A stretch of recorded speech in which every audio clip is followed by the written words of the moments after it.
Ya, gue kembali lagi. Salam Just Talk. Mau bahas dua match yang bisa dibilang cukup identik. Bukan cukup identik, tapi ada berapa hal yang seru yang gue mau bahas, yaitu Man United menang dan juga Sevilla lawan ATM. Dua match, mulai dari MU dulu. Kebetulan selisihnya kan cuma setengah jam, jadi gue dengan iPad gue dan iMac gue bisa nonton dua match.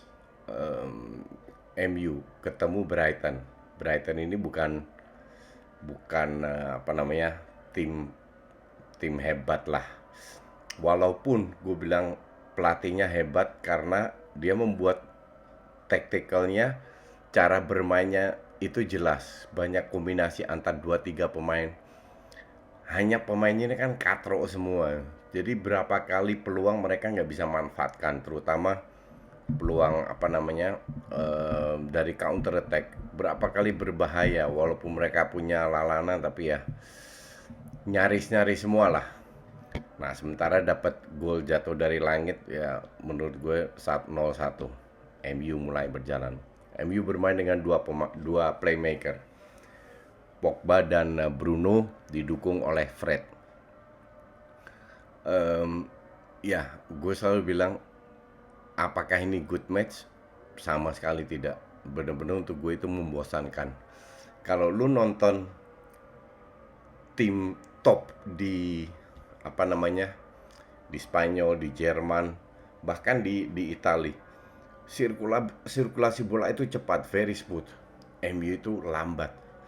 Nah, tadi ATM itu pun main demikian, parkir bis. Pada saat mereka bertahan ya, sama kayak Brighton, parkir bis. Sementara bagaimana ngerusak tim seperti itu, kayak Sevilla, very simple. Banyak sekali sirkulasi bola cepat, kombinasi dua tiga pemain, dan akhirnya mendapatkan peluang walaupun pada saat ATM pegang bola juga. Nah, ini harusnya bisa diterapkan oleh MU. Yang terjadi sekarang, sirkulasi bola lambat, banyak dribbling, crossingnya nggak nyampe. Babak pertama, shot on target, shot off target, dan lain-lainnya itu lebih banyak Brighton. Mainnya ancur-ancuran. Dan gue nggak tahu ya apa yang gue rasa Ole pun nggak banyak bisa melakukan apa-apa. Yang dilakukan Ole adalah ya udah fight aja, karena stamina-nya Brighton kan agak menurun. Nah, dapat gol yang kembali, gol pertama itu tipikal Rashford, Bruno Rashford banget itu, gol kayak begitu. Tapi kan salah passing dari Veltman kalau nggak salah. Tiba-tiba dua lawan tiga, selesai 1-1. Layak, sangat layak karena Brighton itu nggak banget. Nah, gol kedua itu kan bisa bilang jatuh dari langit. Bruno kasih ke, gue lupa, gue nggak tahu apakah Wan Bisaka atau Pogba itu yang syutingnya salah, sehingga bolanya jatuh di kepala si Greenwood, di heading. Golnya keren kalau soal itu kan, tapi itu kan gol yang kebetulan. Bolanya berada di depan kepalanya Greenwood karena salah shooting itu. Nah, tim sebesar MU ini kan harusnya nggak boleh kebetulan. Cuman sekarang karena mereka berada di rank 2, apa namanya, berada di rank 2 itu kan terlalu banyak tahun ini karena pandemi, terlalu banyak yang tidak perform. Kalau kita lihat di papan atas ya, 10 ke atas, yang menang cuma Liverpool, MU, City. MU City gue sudah bilang ini pasti masuk empat besar. Yang dijer juara pasti City lah, pasti masuk empat besar. Nah, 3-4 Chelsea sama Leicester kalah. Lu cek Leicester berapa kali sudah kalah, kayak tahun lalu. eh, Mereka berada di papan atas terus, mendadak 3 4 5 match terakhir drop, nggak main Champions League, bahkan Eropa nggak main juga. Nah, Liverpool satu match kemarin lawan Arsenal bermain seperti biasa, bisa naik lagi. Kalau main kayak begini terus naik. Chelsea nggak jelas, kalau main tetap 3-4-3 feeling gue akan kehilangan poin lagi, murni dari permainan. Jadi harusnya kalau kalau MU tahun depan mau ngincar jadi juara, bukan hanya beli pemain aja, tapi murni mengandalkan strategi yang selama ini gue nggak ngelihat dari Ole. Maka dari itu gue bilang, Ole ini bukan pelatih jelek, tapi definitely nggak bisa ngangkat MU. Gue ngelihat Ole ini nggak jauh beda sama Zidane lah, murni mengandalkan skill pemain. Tapi kayak tadi Bruno itu nggak main bagus juga.